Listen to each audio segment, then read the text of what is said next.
Good morning, everybody. Welcome to IndyCar on Sunday, hang on a minute, just make sure I've checked my dates correctly, the 2nd of June. Sorry about that, we're terrible with dates, as you know. So Sunday the 2nd of June.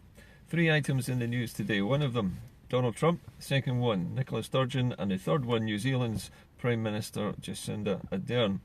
Now you might be wondering what any of that has in common, but there are links between the three leaders, and I'll explain more about that as we go through this programme. First of all, to Donald Trump. As you know, he's about to start a state visit, a 3-day visit to the United Kingdom. Different from his earlier attempts at visiting the UK when he was sort of sneaking in and going to play golf, and not really there on his official capacity as the President of the United States. On this occasion, he's being welcomed with all the pageantry that the British state can muster, including a visit, an audience with the Queen, gala dinners and all the rest of it. But on his way here, Trump has already started to stick his oar in the waters of politics, and you may have heard his comments, which were reported this morning in the press quite widely, and also recordings of interviews with him as well. So he's basically saying that he thinks Boris Johnson would be a good leader of the Conservative Party. He also likes Jeremy Hunt for some reason, not really sure about why, probably because Hunt wants to privatise the NHS, and that's something that Donald's interested in. He doesn't seem to like Michael Gove very much, but then again, nobody really does, so Michael Gove's really not a surprise. But not only is he sticking his oar in the water with regards to who he thinks should be running the United Kingdom, but he's also beginning to meddle, or trying to meddle in the affairs of international state as well. With the UK poised to leave the European Union, Donald has come out and basically said that he thinks that the UK should just walk away from the EU. If they can't get the deal they want, that they should just go for a no deal. In other words, he's saying that we shouldn't pay the debts that we owe to the European Union, and we should just leave without thinking about the consequences of that, which would be the European Union would be extremely pissed off, and is hardly likely to give the UK any kind of attractive trade terms after something like that. Then again, that's not Mr. Trump's main reason for interfering.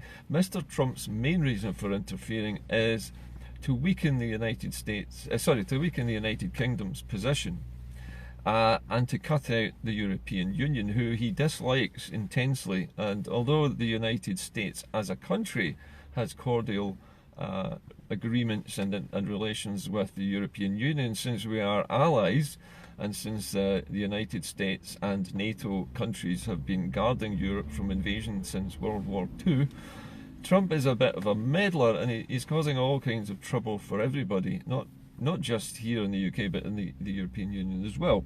So what's his reason for doing this? Well, the only reason that you could possibly really link to this is that Trump's modus operandi when he's doing any kind of negotiating or deals is to weaken his opponent to the point where they're on the carpet, and then offer him the deal, or Trump offers them the deal that he wants to have. In other words, weaken your opponent to the point where they will accept any deal you give them. This is a very old business technique of Trump's, and he's used it time upon number all the way through his partially successful business career. So what's the point of it this time? Well, it seems to be to isolate the UK from its friends in Europe, and then use that as a way to weaken the United Kingdom to the point where America can offer us a free trade deal. Now, don't be fooled. This free trade deal that Trump will offer is not going to benefit the United Kingdom. It's going to benefit US corporations, because that's what Trump is there to actually do. His job is not to forge a special relationship with the United Kingdom. His job is to move it into the United Kingdom and take over all of the health service and open it up to American health care providers and health insurance companies. This we know because Jeremy Hunt has said so many times, Nigel Farage, a great friend of Donald Trump's, said so many times, Steve Bannon, one of Trump's backers and advisors, is funding Farage. So Trump has his fingers all over this, and it's very obvious that this visit is an exercise in subjugating the United Kingdom to the will of Trump. It's nothing to do with the state visit, it's nothing to do with helping out, it's nothing to do with the special relationship. This is about weakening the United Kingdom to the point where it will take any deal that the US throws at us. Now this makes my mind up even more firmly that staying in the United Kingdom is a terrible idea, because a no-deal Brexit with Donald Trump pulling the strings of the UK would be a catastrophe. A catastrophe for everybody in Scotland, because our entire way of life up here would be threatened. Our National Health Service, which we value much more highly, it seems, up here than south of the border, our National Health Service we take a great pride in, and there is no way we're going to allow Trump or any of his minions to get their mitts on it and start imposing massive amounts of insurance premiums on everybody for a private medical company that isn't even based in Scotland. So, those are my opinions about Donald Trump's real reasons for coming, and also my warnings about why it's a bad idea for his ideas on who should be the leader of the UK, why it's a bad idea to listen to any of that. If Boris Johnson gets in, and Jeremy Hunt becomes or stays Foreign Secretary or gets some other portfolio, then it's bad news all round for the UK, because they are basically Trump's men. They're bought and paid for by Donald Trump already. Farage is waiting in the wings. Donald Trump is saying that Farage should be the man to go in and negotiate Brexit. Now you can see how he's not just making his feelings known, these are his plans. This isn't just empty rhetoric. This is what Trump actually wants to have happen. And remember that Farage and Boris Johnson and Jeremy Hunt are all in with Trump. They're all mates with Trump. They're all getting funding. Well, certainly Farage is getting funding from Trump at the moment. Okay, that leads me on to the next link up. Nicola Sturgeon has said in the past few days that despite her original feeling that we should stay in the European Union after independence, should campaign on a platform of Scotland in the EU, she is now changing her mind somewhat, because the arithmetic doesn't quite stack up the way you would hope.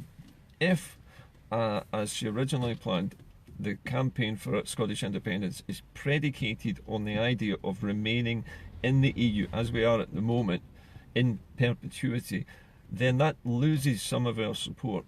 There are many Scottish independence campaigners who don't favour staying in the EU.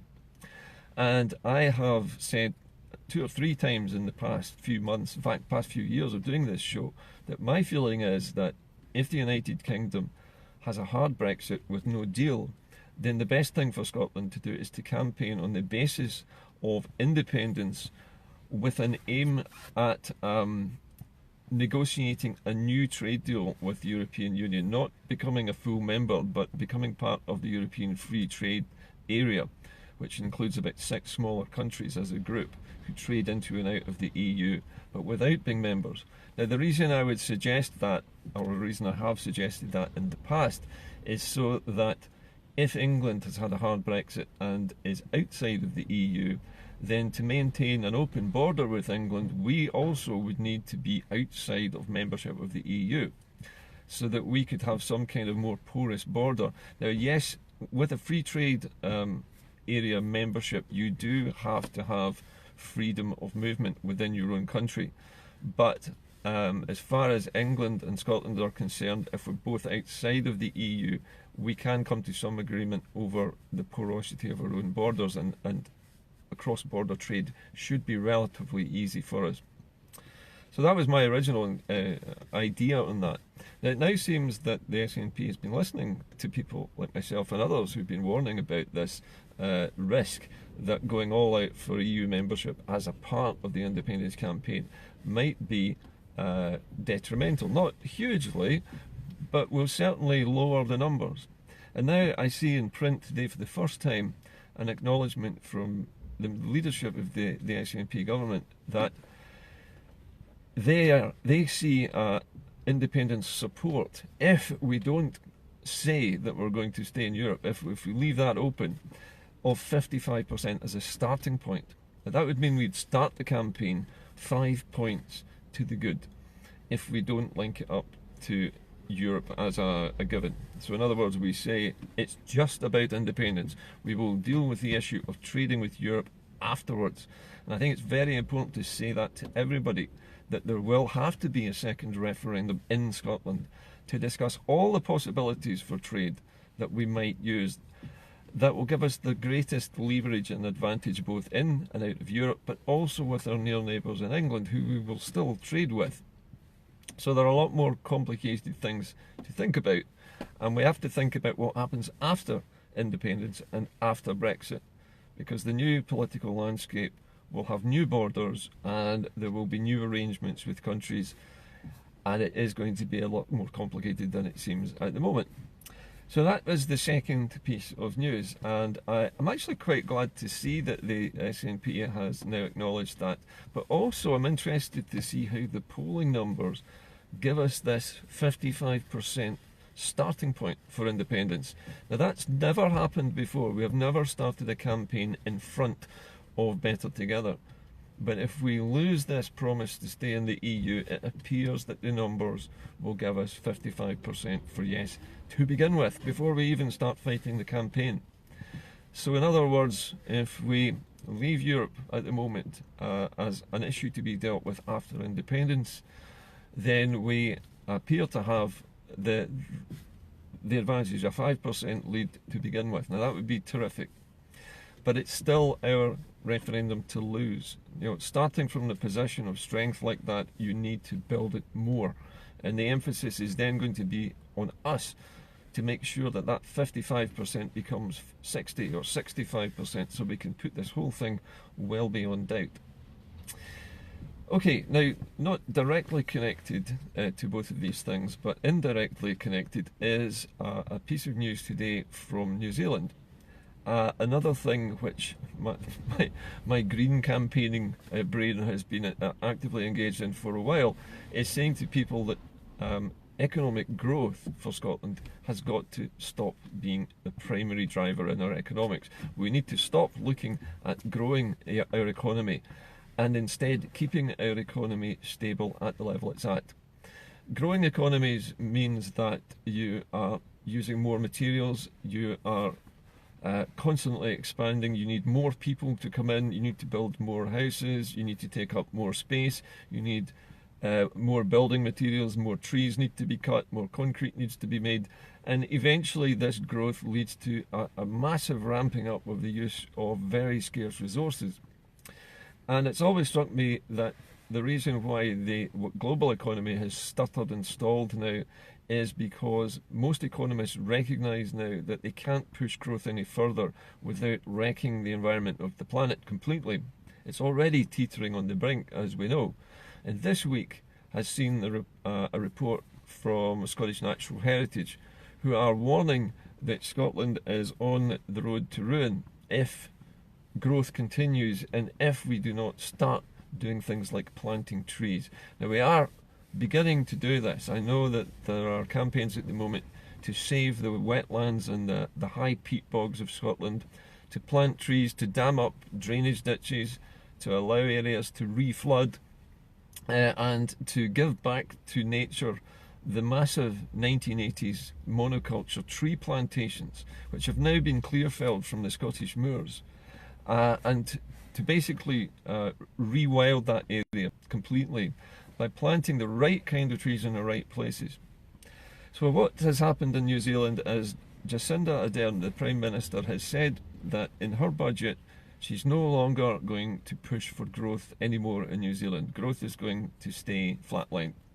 And instead she's going to concentrate all of the economic might of the New Zealand economy on righting the wrongs in the public sphere. In other words, getting rid of inequality, reducing the amount of poverty in the country, bringing people out of the poverty trap, building homes for homeless people, ensuring that domestic violence is stamped out and that women are given homes and safety away from abusers, and that abusers are punished. And also on the back of all of this, Jacina is saying that they also want to spend more money, more of their economic wealth, if you like, on preserving what's left of the environment in New Zealand, but also re-empowering the ethnic minority Maori and the Polynesian minority who still live in New Zealand and are still part of New Zealand society, who have been majorly disadvantaged by the influx of Westerners to New Zealand originally, and who've been marginalised over centuries. So Jacina is taking a very, very much more almost a socialist approach to the policy making and the economic plan for New Zealand, to create a country which is sustainable and non-growing. In other words, it doesn't get any bigger, the economy doesn't burgeon anymore, it doesn't use up more raw materials, it doesn't draw more and more people in and denude the rest of the countryside. When you have financial and economic growth, particularly in cities, people in the countryside leave, and the countryside goes to rack and ruin. It's no longer maintained by the people who once lived there because they've been attracted to the only jobs there are in the cities, and that's what growth does. It brings everybody into the central parts of a country. So the reason why I'm mentioning Jacina is that I've said for many years that Scotland should do something similar, and when we are independent, that our economic planning should be for a completely sustainable green country, a country which does not pollute the environment. It is carbon neutral, and in fact is maybe actually taking carbon out of the atmosphere rather than putting it in. And that is done by planting the right kind of trees by the millions. I'm not talking about a couple of thousand trees here and there. We're talking about whole new swathes of forest across the country to sequester, and that means to fix all that carbon. The trees suck it out of the atmosphere and turn it into wood, turn it into timber, which is a valuable raw material in itself, but it traps the carbon. The peat bogs, when they're flooded, trap carbon in the peat. All of these things are natural mechanisms for cleaning the atmosphere. Natural heritage, Scottish natural heritage, have warned that rising sea levels, chaotic weather, very dry weather in Scotland. We've seen this in the last few months. You wouldn't believe it today, I know. But we had a very dry winter, a very hot, dry summer last year. There were wildfires across Scotland that were unprecedented in scale. Damage to peatlands were very difficult to extinguish. There was no water to put them out.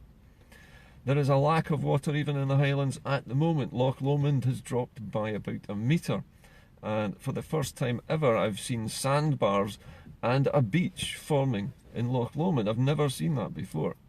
These are the warning signs that the atmosphere is warming up and that the atmosphere is drying out. And also, we know that the sea level will rise. So coastal towns and cities will be at risk. All of which tells us that we need to abandon this whole idea of growth, the whole idea of trying to get ourselves even more wealthy, and we need to concentrate on living within the planet's means and within our own financial means. Scotland's already good at the latter. Living within our financial means is something we've done ever since Scotland was a country. It's always lived within its means. It's never gone into debt in the way that the UK has. But that's because our budget is run on a completely different basis. Anyway, that's about it for today. I'm just trying to put up the warning flags. Donald Trump is on a power grab. He wants the UK's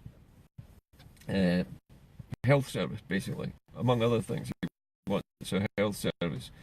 He might want it as well, but Trump wants the United Kingdom tied to the United States. He wants to drag us away from Europe.